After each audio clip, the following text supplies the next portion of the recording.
Since the last Assembly of Governors meeting in Mauritius in September 2024, policymakers have been facing an increasingly volatile, turbulent, uncertain, and unpredictable environment.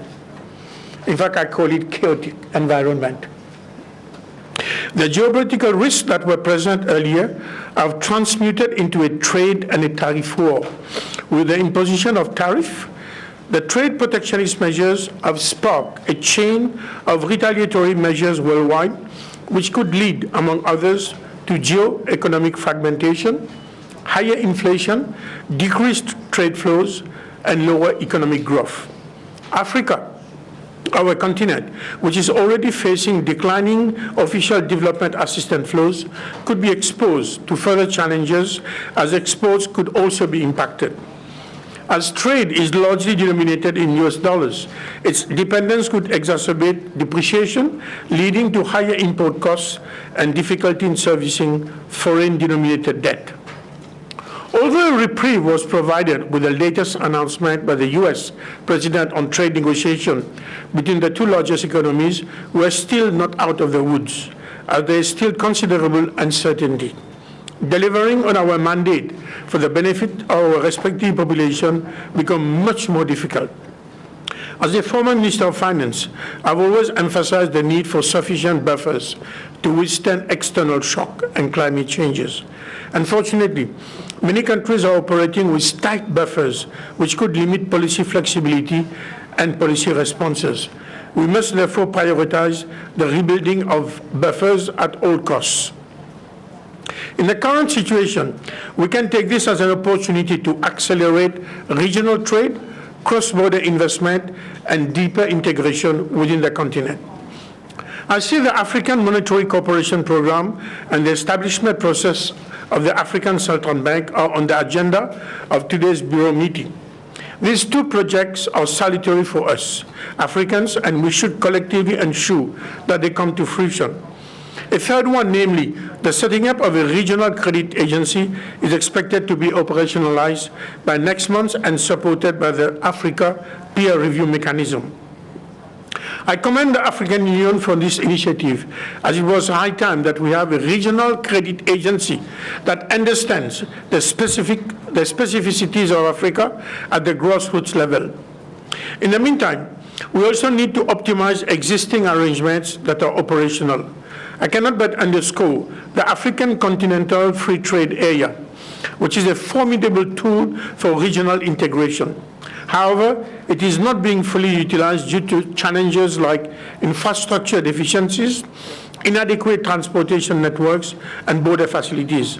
Further, a lack of finance is preventing many SMEs in productive sectors from harnessing the benefits of AfCFTA.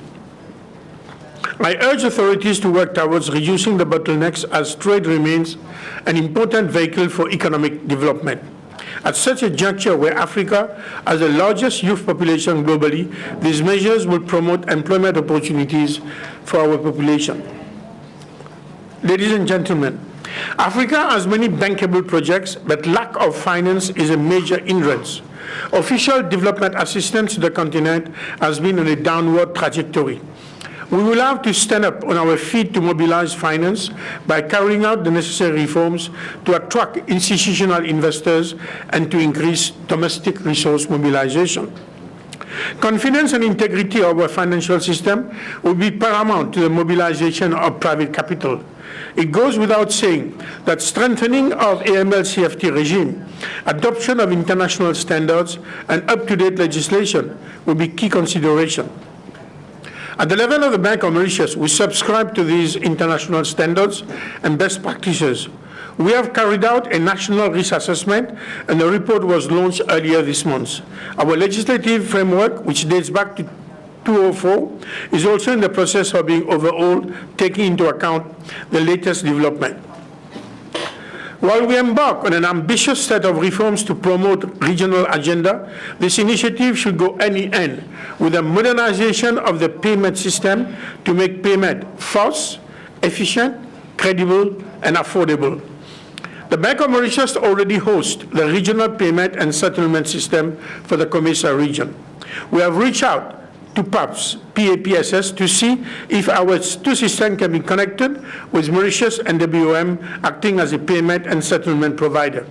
While facilitating transfer of funds and easing trade, our focus should also be on reducing remittance costs.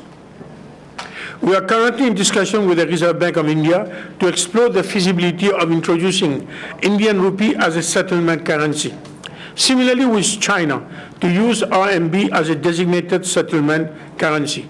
Once successful, would facilitate both intra and regional trade within Africa and between Africa and some regions that have huge trade and economic potential. The Remittances Price Worldwide report issued by the World Bank in 2024 observed that sub-Saharan Africa remains the most expensive region to send money to, with an average cost of 8.37%. We need to look at alternative options to reduce this cost. I would urge the Payment System Task Force to include this item in its work plan. Ladies and gentlemen, our continent is host to a heterogeneous set of countries with different specificities as well as challenges and priorities.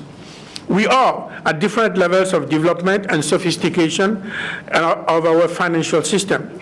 I'm confident that intra-African collaboration can be a game changer for a better future. Central banks on our continent have experience in different areas which might be beneficial for others. I always encourage my peers to exchange with others on the continent first before going outside, as very often the policy has been tried and tested in Africa and only needs to be adapted to the other country.